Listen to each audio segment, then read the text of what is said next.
Hello, we are at the Fort Frederica National Monument today. We're going to take a little tour. Let's get started.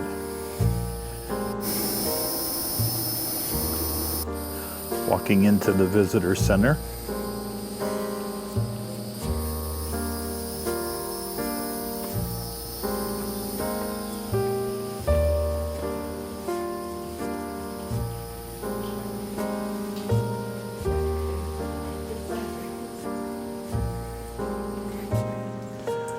Fort Frederica was a British colony established by the British in 1736 by James Oglethorpe, and apparently it was a military town.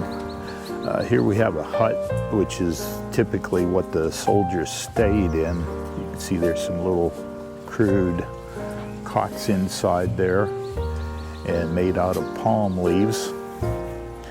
And here we have what looks to be an oven. I would guess that they bake bread and so forth in there. And here we have a typical garden. They built a crude fence out of sticks, and looks like they're lashed together with some grapevines or something like that, where they would put their garden in to keep the animals out.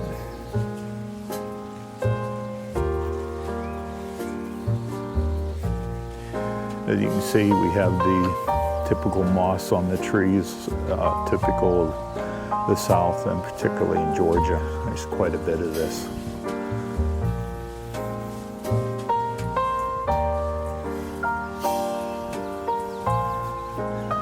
What we see here is, on this embankment, is what's left of a wall that surrounded the town. It's about a mile long. Tremendous amount of work for that time. Here we see what's left of a couple of buildings. You see, there's oyster shells in here, and apparently this concrete was made with oyster shells and sand and mixed together. Kind of unusual.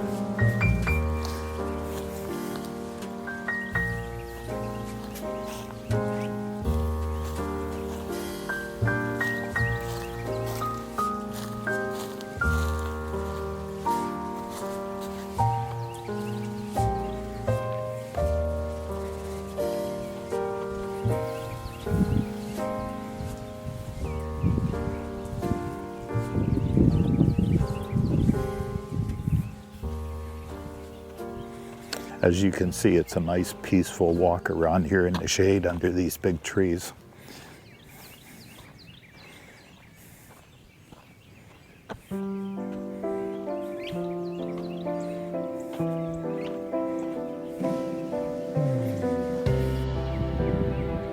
There's a bigger house here.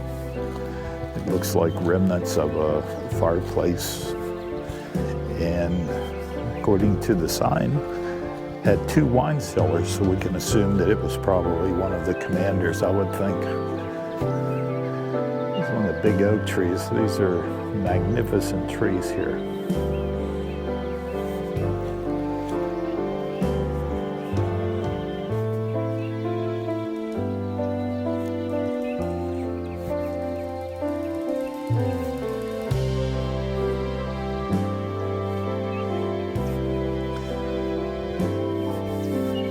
In its heyday, Frederica housed approximately 1,500 people and was instrumental in the wars with Spain at the time over this territory that is now Georgia. Apparently the candle maker lived in this structure here. As you can imagine, back in the early 1700s, that was an important job, and it says they exported his candles as far away as Pennsylvania and New York. So that must have been a thriving business for its time. You could almost say it's the power company, because that's what would light everything at that time.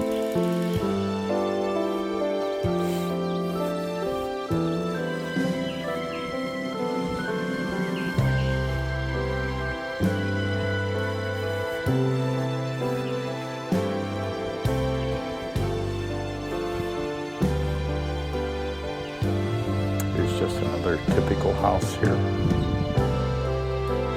As you can see the grounds here are well kept. It's a very nice walk.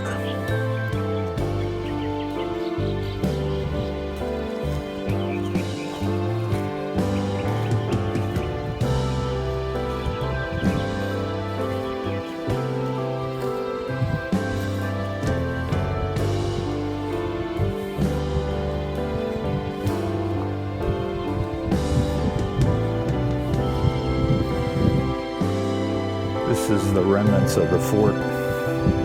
Supposedly, some of these walls have been rebuilt a little bit. It's basically fallen apart over the years.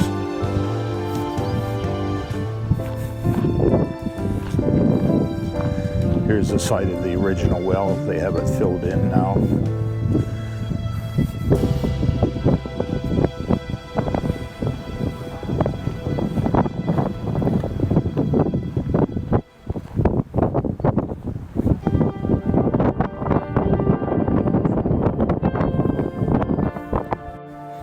Here we have a 32-pound English cannon. Appears to be cast iron, not a brass one. Typical of the time period for early 1700s. And here we see the British flag flying. Not something you see too often here in the U.S.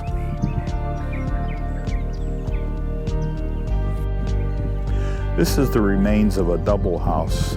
One side was a tavern and one side was the doctor's office. And according to the sign here, they did not get along at all, fought constantly, and eventually the tavern keeper left because he couldn't stand the doctor. It's interesting, but that's what happened back then and it's still happening today. Sometimes people just don't get along.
This is a really, really huge old oak.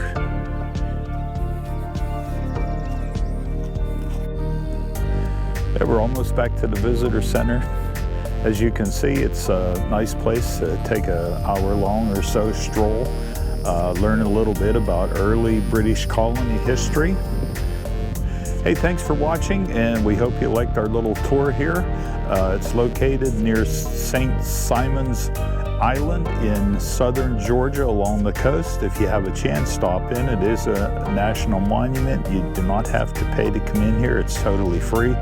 You don't even need a parks pass. And hopefully we'll see you next time. Bye-bye.